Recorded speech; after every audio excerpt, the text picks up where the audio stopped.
Ligjërata dhe fjalimet të zgjedhura të Imam Aliut.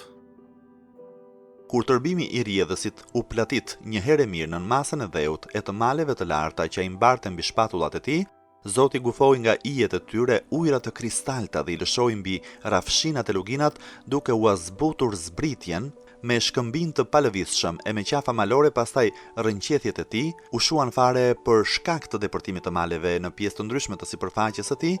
rrënjëzimit të tyre në zona gjithmonë e më të thella të tij e pozicionimit të tyre në ulëtësirat e tij. Pastaj Zoti hapi vend të gjerë midis së dheut dhe kupës qiellore e bëri që në të frynte erë për banorët e tij, të cilët I mësoi të zinin vendet më të përshtatshme të tij, dhe ishte prapa ai që nuk I la pas dore tokat shterp, ku mungonin burimet ujore e ku lumenjt nuk gjenin dot rrugë, po çoi mbi to re fluturake që gjallëruan hapësirat jo prodhuese duke rritur bimësi në to.